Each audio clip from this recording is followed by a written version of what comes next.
Thank you for browsing page 121. Today we're going to jump into the Dungeon Master's Guide again and look at some artifacts. But what we're really going to look at is at the end of the artifacts section. In the previous video we looked at the benign powers. Those are the good powers. I don't really know why they're called benign, but okay. But we have now the minor malevolent powers, the major malevolent powers, and worst of all, the side effects. This is an interesting aspect of the artifacts and relics in AD&D. And by the way, you'll have to forgive me if I just say artifacts. We never referred to them really as relics. They were always artifacts. But artifacts and relics, the minor malevolent effects are kind of interesting. First, I'm going to talk about when they trigger. Notes regarding minor malevolent effects. These powers should be inflicted upon the possessor of the item after he or she has had the artifact or relic for a period of time, maybe 1 to 4 weeks, or after using major powers of the item. So that's kind of interesting that there's actually a trigger. So you don't know about these powers right away. Maybe you're thinking it's all good and you're sassy about it, and here your DM's got this written down, and surprise, there's some bad effects. Some of them are fairly, not great, but not horrible. The acne on the user's face. Body odor noticeable within 10-foot distance. We've all gamed with that guy. Possessor's hair turns white. I actually had a player who had that. So he just used to dye his hair. There's nothing that says it can't be magically dyed, or it's magical that it can't be dyed. He wanted to do that, and I gave him grief just for the heck of it. As a good friend of mine, I gave him grief just for the heck of it that, oh no, it's magical and you can't dye it, but why not? Touch of Possessor kills green plants. I kind of have that power myself. Wart appears on Possessor's nose. You get the idea. It's nothing really horrible, but they're not great either. They can end up being really bad for your campaign. The touch of green plants, which is another one that I did have at my table. That player ran afoul of the druid in the group. Once the player was going around just blithely touching green plants and killing them, the druid noticed it, and druid told him to knock it off, and they almost came to blows. They didn't, but it was close. So just kind of an interesting little thing there. These can build a lot of role-playing. Now we go to the major malevolent effects, and again we're going to look at the notes. Malevolent powers operate whenever a major or primary power of the artifact or relic is used, unless operation occurs after a predetermined but low number of uneventful usages of a major or primary power, as stated above. So basically, the effects will be successive and cumulative. So basically, these will trigger when you've had the artifact for a while or when you use the power. It's really up to how the DM has it set. Body rot affects extremities. This is supposed to be, I guess, like leprosy. One different limb or nose or lip per operation. Nothing can prevent the loss or restore the member. That's pretty powerful. Geisha or quest fulfillment enables the possessor to act freely until primary power used once again operates this power. Life force freeing an associated entrapment of the possessor's soul will likewise free the life force of a player character and restore his or her body if and when another character so uses the item. And I'm going to go into that in a minute here. Where creature types are called for, select powerful types that would typically be connected with the item, usually foes of its creator or alignment purpose. And then for aging, if it's done by race, there you have it, and the aging cannot be reversed. This is kind of interesting because the major malevolent effects are pretty nasty. Body rot, 10% cumulative, likely whenever the primary power is used. So you literally rot to pieces. Capricious alignment change each time a primary power is used. I've never encountered that one, but that would be a heck of a role-playing opportunity. Gauge quest placed upon the possessor. The life item contains the life force of another person, and after a set number of uses, the possessor's life force is drawn into it, and the former soul released. Could be an interesting way for a player to change a character, I guess.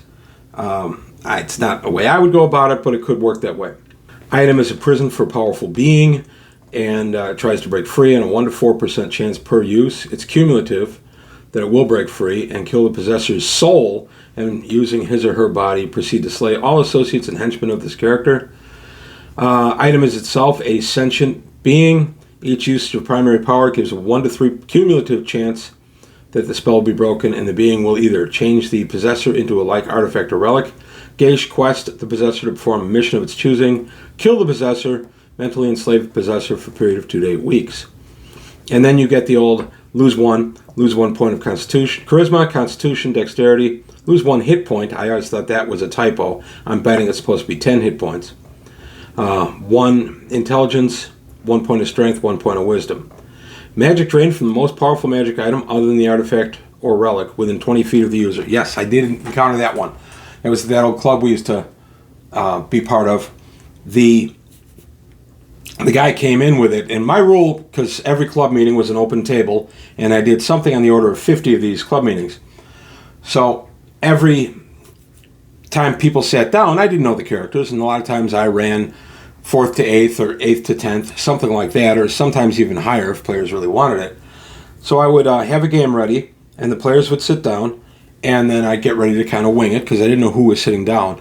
And I read over the characters, but I always had the little proviso that if I missed something and they didn't call it out to me, like the fact that they had an artifact, I reserved the right to retroactively say, no, you can't have that item, or to limit it in some manner. Just because it was my table, I didn't have time to read everybody's sheet every time we played. It was only a 4-hour game slot. So yeah, I did encounter that one. It was kind of, I don't know, it was interesting. The magic draining from the most powerful artifact within 20 feet did happen. I believe a paladin lost a Holy Avenger over it. I gave it some saving throws, but it was pretty complicated, and I really didn't let it have much of a chance to succeed. And that led to a fight between the possessor and the paladin, who just lost his best weapon. The paladin did not win. He just lost his +5 Holy Avenger, so it was not really much of a contest. But it was interesting. Good role play, as long as you aren't in a group where everybody's going to stay mad at each other. Sacrifice a certain animal to activate item per day. I had a guy who had to sacrifice a rat a day. Otherwise, the artifact didn't work properly. User loses 1 level of experience, and this would be per use, in my opinion. Receives 2 to 20 hit points of damage, or receives 5 to 30 hit points of damage, and that would be each time it's used. So lots of nasty powers there. So now we're saying, okay, maybe I don't really want this thing. Maybe I'm kind of nervous about having this thing now that I'm finding out some of these malevolent effects. Well, wait for the side effects. Here we are. Nasty, nasty side effects. Some of these are really bad. Side effect, possessor, alignment of possessor permanently changed to that of the item. Charisma of possessor reduced to 3 as long as the item is owned. Fear reaction to anybody within 20 feet of the item whenever a major power is used. Fumble reaction within 20 feet of the item. Greed and covetousness, everybody around there wants the item. Lycanthropy inflicted on the possessor. I actually had that too. The player had actually contracted lycanthropy. He was chaotic evil, again, the open table. So he turned into a werewolf. And because an artifact did it, I said, the heck with it. It's a artifact that, or it's a lycanthropy that he could control. He could turn into a lycanthrop whenever he wanted. That was kind of interesting. User becomes fantastically strong, 18 double out or 19, but very clumsy. Dexterity reduced by as many points as strength was increased. So if you have a 12 strength and you go to an 18 double out, that's 6 places of dexterity that you just lost. So if your dexterity was a 14, you're now down to an 8. User cannot touch or be touched by any, even magical metal. Metal simply passes through his or her body as if it did not exist and has no effect. That caused a big problem in a campaign I was running back in the early 80s. This was in conjunction with what I was doing in the club. I would run some campaign elements outside of the club and then bring them into the club. Well, at the club, I was running my Heir of the Mark campaign, and I had the players who were interested in becoming the heir, and I think there were 5. Throw a die 20. Whoever was the highest happened to be the heir. That worked pretty well. But the guy who was the heir took his character without my permission, because he was actually a member of my regular campaign as well as a member of the club, And he decided that he would go to another DM, and the other DM gave him an artifact, and one of the artifact side effects was that metal didn't exist for him. And the DM of this artifact said, nope, we'll do this. Your sword hilt is wood, so you're fine. You can still swing the sword. And your armor, you'll just wear a lot of padding and doublets and things so that underneath your body isn't touching the metal. So you get to keep your magic armor too. And this was a paladin. So the paladin had pretty decent armor. It was about a 12th level character. And he came back to my game, and all of a sudden he had this ridiculous immunity to any type of metal. And I said no. I said it's not going to work for my campaign. He's too bad. This is what it is. My character got this legitimately through another DM. You have to allow it. Well, of course, as everyone knows, you don't have to allow anything at your table. I didn't, and it ended up with him leaving the campaign. He said, no, if I don't get to keep this, I'm leaving the campaign. I said, okay, that's your call. He left the campaign. I don't think he ever gamed with us again. And it wasn't even really a fight. It was just a major disagreement. But again, my table, I didn't feel that this is something I could just set aside at my table. For one thing, it's a side effect. It's supposed to be an ill effect. It's not supposed to be something you can benefit from as you try to game juggle around it. And I wasn't crazy about that. So it ended up working out okay. The next guy up for Era of the Mark ended up playing with us for another couple of years, and then he ended up leaving the game. He moved away. And then the third on that list was my girlfriend at the time, my wife, now wife, Jerry, and she ended up being the true heir of the Mark, and I wrote those others off as red herrings, and she was the heir of the Mark and then went on and became Queen of Furiandi. That was a lot of fun. That was a campaign I started in 82 and is still going today. That's my Greyhawk campaign.